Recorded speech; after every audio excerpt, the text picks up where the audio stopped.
রংপুরের মলমপাটির দৌরত্বে সর্বত্র হারাচ্ছেন ঈদে বাড়ি ফেরা উত্তরবঙ্গের যাত্রীরা। নীলফামারীর জলঢাকায় রাস্তা তৈরিতে ব্যাপক অনিয়ম। তিস্তাপাড়ের 2 কোটি মানুষের ভাগ্য ফিরতে চলছে খুব শীঘ্রই। তিস্তা খনন কাজ নিয়ে কথা বললেন দুর্যোগ ব্যবস্থাপনা ও ত্রাণ মন্ত্রী আসাদুল ইসলাম দুলু।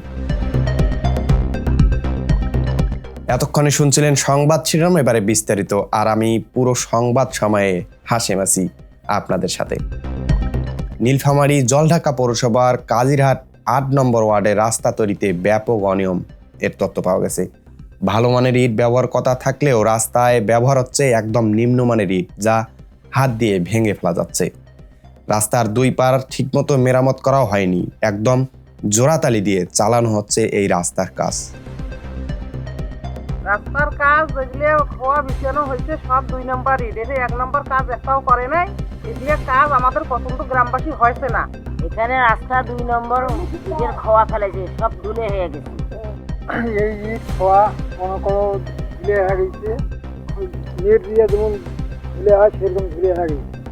উপজেলা প্রশাসন ও দায়িত্বরত কর্মকর্তারা যদি ব্যবস্থা গ্রহণ না করে মাসুল গুনতে হবে এলাকাবাসীদের। হয়তোবা কয়েকদিনের মধ্যেই আবার রাস্তাটা নষ্ট হয়ে যাবে এবং দুর্যোগ পোহাবে এলাকাবাসী।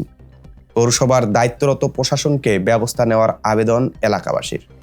দীর্ঘ 1 বছর পর পরিবারের সঙ্গে ঈদ করতে আসার সময় মায়ের জন্য নিয়েছিলেন একটি দামি শাড়ি, সঙ্গে ছিল 7,500 টাকা। পুরো রাস্তা ঠিকভাবে আসলেও ঘুম ভাঙে রংপুরের মডার্ন মোড়ে।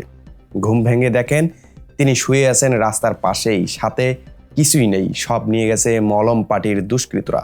বাসের পাশের সিটে অপরিচিত একজন বসে পরিচয় দেন তার বাড়ি রংপুর মডার্ন মোড়ে। সবকিছু ঠিকঠাক মতো চললেও সেহরির পর থেকে সে আর কিছুই বলতে পারে না। মডার্ন মোড়ের স্থানীয়রা বলছেন ইদানিং মলমপাটির খপ্পরে পড়ে অনেকেই সবকিছু হারিয়ে ফেলছেন। প্রশাসনের দৃষ্টি আকর্ষণ করছে তারা, তা না হলে এবারের ঈদ যাত্রায় ব্যাপক মানুষ ক্ষতির মুখে পড়তে পারে। তিস্তাপাড়ের 2 কোটি মানুষের জীবনমান পরিবর্তন হতে চলছে খুব শীঘ্রই, এমন প্রতিশ্রুতি দেন দুর্যোগ ব্যবস্থাপনা ও ত্রাণ মন্ত্রী আসাদুল ইসলাম দুলু। শনিবার দুপুরে কুড়িগ্রামের বিদ্যানন্দন ফাউন্ডেশনের আয়োজিত বিশ্বের সর্ববৃহৎ রান্নার কড়াই উদ্বোধনকালে তিনি কথা বলেন। একটা মহাপরিকল্পনার মাধ্যমে এই 2 কোটি মানুষের জীবন যাত্রার মান যাতে পরিবর্তন হয়। আমি তিস্তাপাড়ের সন্তান, এই এলাকার মানুষের ভাগ্যহত মানুষের পাশে সবসময় আমি থাকি। আমি আমার জায়গা থেকে চেষ্টা চালিয়ে যাব যত অল্প সময়ের ভিতরে তিস্তা মহাপরিকল্পনার কাজ যাতে শুরু করা যায়। দেখছিলেন ইনফো বাংলা, সঙ্গেই থাকুন। ধন্যবাদ। আসসালামু আলাইকুম।